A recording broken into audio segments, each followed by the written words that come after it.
Muchas gracias por acompañarnos aquí en El Comercio TV y es momento de saludar a nuestra invitada el día de hoy. Se trata de Diana Atamaín, presidenta del Consejo Nacional Electoral. Muy buenos días, ingeniera, bienvenida. Buenos días, muchísimas gracias. Ingeniera, en este momento, ¿cuántos son los binomios que ya están calificados en firme y cuántos a la espera de su confirmación, de acuerdo a los procesos que se deben seguir en el Consejo y también en el Tribunal Contencioso Electoral? Claro que sí. De las 17 listas que presentaron la solicitud de inscripción, hasta la presente fecha tenemos 14 binomios que se encuentran ya en firme. Un binomio con apelación que es de UNES, que se encuentra en el Tribunal Contencioso Electoral por resolver, y 2 binomios inadmitidos. De esta, Libertades Pueblo, que fue eliminado el partido político, ya también en firme, con pronunciamiento del Tribunal Contencioso Electoral, y por definir el binomio de Juntos Podemos, y uno también por definir por Justicia Social, que el Tribunal Contencioso Electoral ha manifestado que estos partidos políticos continúan con su vida jurídica. Precisamente, ¿qué es lo que hace falta para que el binomio Arauz-Rabascal esté en firme? Se conoció que se presentó un recurso en contra de la calificación de este binomio. Sí, en este momento el Tribunal Contencioso Electoral tiene que definir, tiene 15 días una vez que admiten a trámite. Nosotros ya hemos remitido la información que ellos requieren para su pronunciamiento sobre una apelación que se hace a la inscripción de este binomio, que es un recurso que es válido para las personas o los partidos políticos que en su momento objetaron al Pleno del Consejo Nacional Electoral, pero una vez rechazada esa objeción tienen la segunda posibilidad y de última instancia de hacer la apelación ante el Tribunal Contencioso Electoral. Esperamos el pronunciamiento del mismo para nosotros proceder a la inscripción o no de forma definitiva ya dentro de este proceso de calificación de candidaturas. ¿Cuál es la situación de las 4 organizaciones políticas sobre las cuales existía un proceso de extinción? Usted ya nos ha adelantado un poco, pero ¿qué es lo que pasa con Juntos Podemos y también Justicia Social? ¿Estas van a poder ingresar al proceso electoral? Así es, el Tribunal Contencioso Electoral ha emitido su sentencia en la que determina e inclusive nos pone plazos para nosotros revisar los procedimientos de inscripción de sus candidaturas. En el caso de Justicia Social nos corresponde mirar desde el principio, mirar los procesos de primarias, de democracia interna, y no siendo así el caso de Juntos Podemos, que ya trascendió ese proceso y hay algunas candidaturas que toca revisar los requisitos para que puedan calificar y seguir el proceso normal. Pueden tener objeciones, pueden tener apelaciones hasta el 31 de diciembre que empieza la campaña. Esperamos ya resolver todo este proceso de los partidos políticos que el Tribunal Contencioso Electoral ha decidido que continúan con su vida jurídica. ¿Cuál es la situación de Libertades Pueblos y también de Fuerza Compromiso Social? Nos estaba contando justamente que Libertades Pueblo, ¿cuál es la situación? ¿Ya está eliminado definitivamente? Sí, Libertades Pueblo está eliminado definitivamente, mientras que Juntos Podemos sigue con su personería jurídica y nos toca completar con los procesos que quedaron pendientes antes del pronunciamiento del Tribunal Contencioso Electoral. ¿Cuándo se podrá conocer entonces de manera ya definitiva cuáles son los binomios aprobados para los comicios del 2021, después de que crucen todas estas etapas del CNE y también los procesos que se siguen, las apelaciones en el Tribunal Contencioso Electoral? Bueno, en este momento, en la instancia administrativa, que es con el Consejo Nacional Electoral, hemos resuelto todos los temas que nos corresponde a nosotros, que son la calificación de binomios presidenciales, asambleístas, provinciales, nacionales y parlamentarios andinos. En este momento nos encontramos resolviendo los recursos que se interponen de las candidaturas provinciales. De la misma manera, esperamos también el pronunciamiento de última instancia del Tribunal Contencioso Electoral de las apelaciones que acabo de manifestar de los binomios y que también existen para parlamentarios andinos y asambleístas nacionales. Es decir, este proceso continúa, pero la mayor parte se encuentra ya en la cancha, para decir de alguna manera, del Tribunal Contencioso Electoral. Lo óptimo, lo ideal sería, y aspiramos que esto así suceda, que todas las calificaciones de las candidaturas, estén en firme antes de empezar la campaña para que todos empiecen en igual de condiciones a competir en esta lid electoral. Es decir, en diciembre, más o menos. El 31 de diciembre inicia la campaña electoral, pero también es importante que no necesariamente esperaremos a que se dé esta proclamación definitiva de las candidaturas, puesto de que con fecha anterior, esperamos que ya con las candidaturas que ya están en firme y cerradas todas las listas, a finales de noviembre o antes, si es posible, las candidaturas provinciales, por ejemplo, podamos ya tener en firme para poder enviar al IGM, al Instituto Geográfico Militar, para la impresión de las papeletas. Es decir, que tendrá que coincidir con esta fecha. Así es, esperamos que esto se dé porque también los plazos corren para que el Instituto Geográfico Militar cumpla con los plazos previstos de tener ya la integración del paquete electoral para su distribución para el día de las elecciones. ¿Y cómo avanza el proceso de inscripción de asambleístas nacionales? Las asambleístas nacionales, nosotros tenemos 13 listas de candidaturas ya en firme, con sus candidaturas en firme, una lista pendiente que es de Juntos Podemos, porque acabo de explicar, está en proceso de completar la calificación de candidaturas, una lista negada en firme que es la de Fuerza EC y 3 listas en la fase de subsanación como es Pachacuti y Unión Ecuatoriana. Libertades Pueblo, como conocemos, tenemos que revisar porque este es un caso muy especial que no se ha dado. Libertades Pueblo, si bien es cierto, ya ha perdido su personalidad jurídica, sin embargo, antes del pronunciamiento del Tribunal Contencioso Electoral, tuvimos una etapa de calificación de candidaturas de este movimiento que ya quedaron en firme, porque así se dio las condiciones y los plazos para tratar el tema de Libertades Pueblo. Tendremos que definir con un informe jurídico que si se inscriben o participan o no estas candidaturas que ya están en firme. Como principio constitucional, las candidaturas, una vez que ya son calificadas, aceptadas y están en firme, son irrenunciables. Sin embargo, nosotros esperamos el criterio jurídico para mirar cómo se procede en el caso de las candidaturas, de algunas candidaturas que ya quedaron en firme en el caso de Libertades Pueblo. ¿Cuándo se podrá conocer esto? En los próximos días nosotros tendremos ya los informes para que el Pleno del Consejo Nacional Electoral decida qué sucede en este caso del movimiento Libertades Pueblo. Cambio de tema, Presidenta, en los temas de presupuesto, el nuevo ministro de Finanzas, Mauricio Pozo, estableció un techo de 83.5 millones de dólares para la realización de este proceso electoral, haciendo un llamado justamente a la optimización de recursos debido a la pandemia. ¿Esto se tendrá que tratar nuevamente en el Pleno del CNE?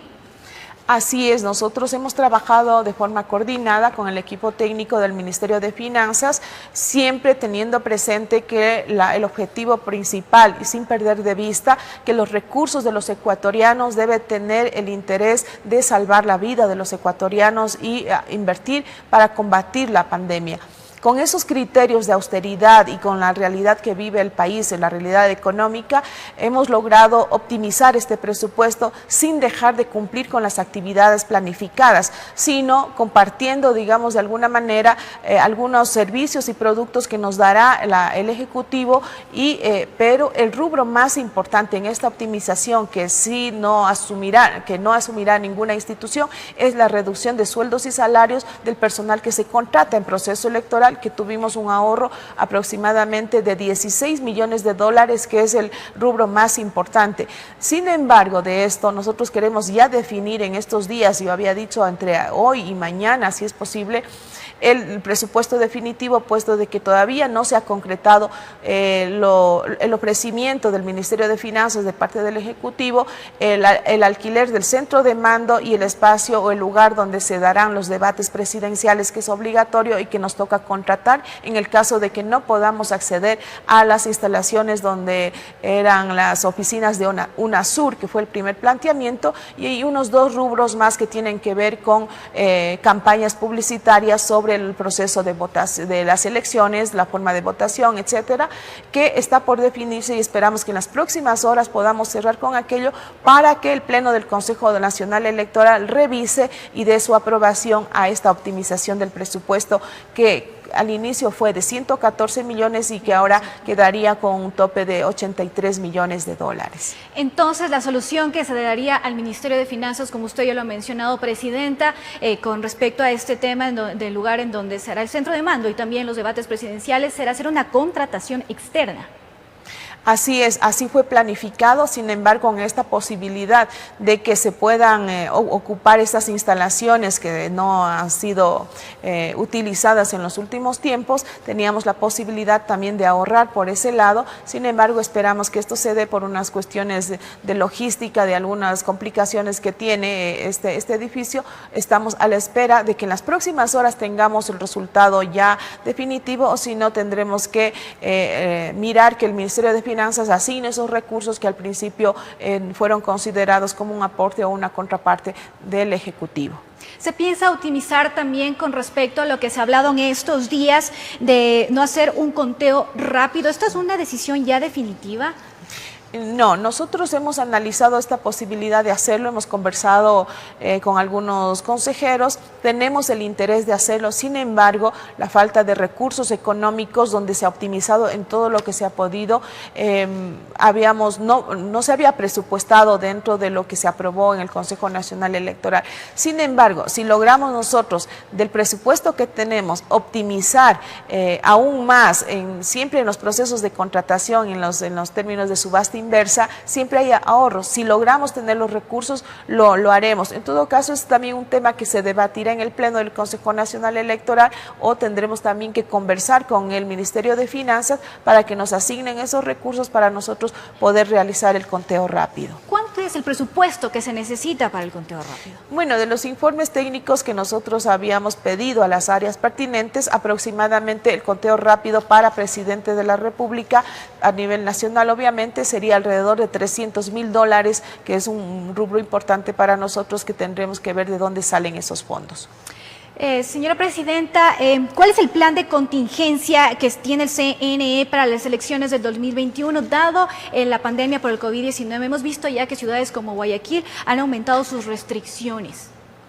Sí, es un tema bastante complicado para nosotros, y yo creo que para todos los ecuatorianos y por las instituciones que nos interesa cuidar de que se pueda dar un rebrote, o sea, un momento en el que se puede dar mayores contagios el día de las elecciones. Y también, no solo en esta, sino en el momento de las campañas, de la campaña electoral que harán los candidatos, por lo que estamos coordinando con diferentes instituciones, sobre todo con el COE Nacional, y últimamente hemos tenido y estamos por revisar ya un proyecto que lo hemos planteado con el ECU 911 a nivel nacional, para que el control sea sobre todo más efectivo por fuera de los recintos electorales, en esas donde nosotros no es el ámbito de nuestra competencia, sino dentro de los recintos. Dentro de los recintos contaremos con ayudantes sanitarios, personas que nos ayudarán a mirar el distanciamiento, que la gente lleve mascarillas, etcétera. Pero por fuera de los recintos es la competencia de los gobiernos autónomos descentralizados, de la Intendencia de Policía, que es el uso del espacio público, y para esto ECU 911 tiene un proyecto en el que nosotros buscaremos vigilar para que este distanciamiento también se cumpla por fuera de los recintos, y de esa manera evitar mayores riesgos o mayores contagios el día de las elecciones. Aparte, también nosotros proveeremos a los miembros de las juntas receptoras del voto de un kit sanitario con mascarillas, con gel, con alcohol, y también otra medida de contingencia es de que los biombos no serán ya de cartón sino de plástico, que nos dan la posibilidad de hacer la desinfección en el momento que sea necesario, porque con el cartón no resistiría.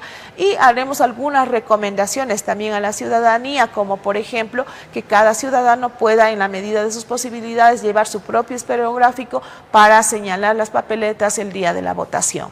Se espera entonces con estas medidas evitar también las aglomeraciones y que todo fluya con normalidad.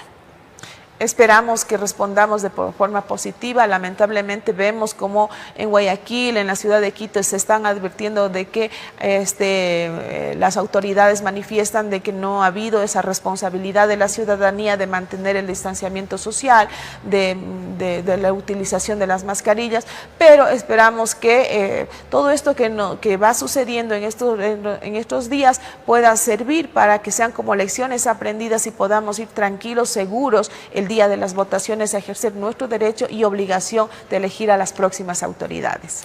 Ingeniera Tamaín, por otro lado, se aprobó recientemente el reglamento del sistema informático. Este garantiza la transparencia y seguridad del proceso electoral. Hay críticas todavía por parte de algunos sectores políticos y también consejeros sobre el software. Sí, nosotros hemos aprobado ya en el Pleno del Consejo Nacional Electoral 2 herramientas importantísimas que dan y señalan el camino de ir a unas elecciones transparentes, que eso es el compromiso que nosotros tenemos.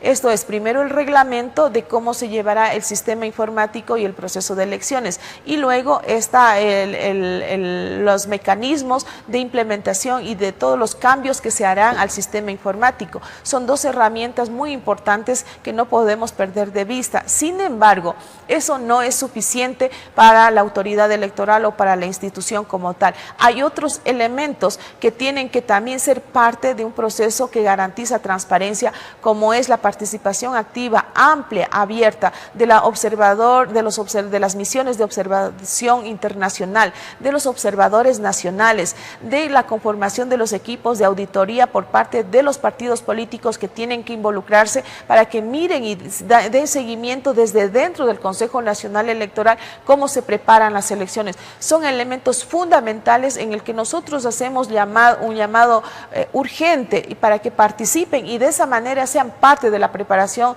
de los comicios del 2021. A la ciudadanía, a las organizaciones sociales que se inscriban como observadores. Hasta el momento tenemos ya 1.500 pedidos de observadores nacionales, lo cual a nosotros nos llena de satisfacción, pero ojalá dupliquemos ese número y de esa manera podamos tener un control efectivo, no solo desde dentro del Consejo Nacional Electoral, sino desde los actores externos, que eso es lo que da garantía de transparencia al proceso y el cuidado y respeto que tendremos de forma absoluta al pronunciamiento del pueblo ecuatoriano el día de las elecciones en las urnas. Precisamente se abrió una nueva convocatoria, no sé si llamarlo así, para que los actores políticos entren en este proceso de auditoría, pues al principio no tuvo mayor acogida, ¿no?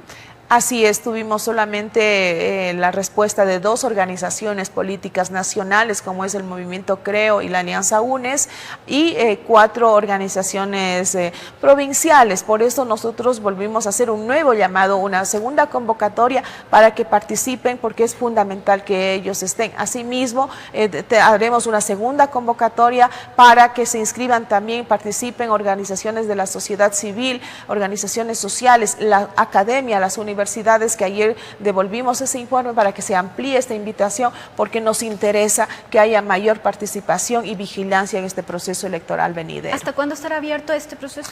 Bueno, desde el momento que nosotros aprobemos la invitación o la convocatoria, que se inscriban más instituciones de la sociedad, de la academia, tendrán 5 días términos para que puedan inscribirse y calificarse como observadores nacionales. Para finalizar, señora presidenta, tengo que decirlo, hace unos días se publicó las últimas encuestas y el 85% de la población no confía en el CNE y solo 2 de cada 10 están interesados en los próximos comicios. ¿Cómo revertir esta tendencia que hay en la ciudadanía con respecto al CNE? Bueno, lamentablemente en el Ecuador la crisis social, la crisis económica y por situaciones que históricamente se vienen arrastrando, estamos en una crisis institucional de credibilidad. Tenemos las Fuerzas Armadas, que es una de las instituciones que goza de mayor credibilidad. Sin embargo, esto no debe ser una justificación, sino precisamente por esto la ciudadanía debe comprometerse a participar de forma activa y no solamente como hacen algunos actores políticos, emitir sus críticas, que no está mal, a través de redes sociales, sino ser actores reales, actores fundamentales, participando de forma activa en esta preparación de los comicios del 2021. Por esto este llamado, que las mismas organizaciones políticas respondan a formar estos equipos de auditoría, que la sociedad civil participe como observadores nacionales. Estamos abriendo en la medida de nuestras posibilidades las invitaciones a la observación cooperación internacional que por el momento nosotros ya tenemos confirmado, por ejemplo, después de más de 10 años de ausencia, casi 12 años, la Unión Europea estará con una misión, inclusive antes del día de las elecciones vendrá con anticipación para mirar el proceso de preparación. Tenemos la confirmación también de la OEA, tenemos la confirmación de la Unión Interamericana de Organismos Electorales, de la Asociación Mundial de Organismos Electorales, de Transparencia Electoral, del Centro Carter, que están confirmados ya con su presencia y que estarán presentes el día de las elecciones. Pero aspiramos que más organismos internacionales se vayan sumando para que podamos nosotros, que esa confianza que le debemos a la ciudadanía, al pueblo ecuatoriano, se restituya, se vuelva y que la gente vaya con toda tranquilidad y certeza de que su voluntad que se expresa en las urnas será absolutamente respetada. Muchas gracias, ingeniera, por habernos acompañado el día de hoy en esta entrevista. Estaremos atentos de cómo se va desarrollando este proceso electoral rumbo a los comicios del 2021. Muchas gracias. Gracias, buenos días. Nos vamos a un corte comercial, amigos televidentes. Ya regresamos con mucha más información aquí en El Comercio TV.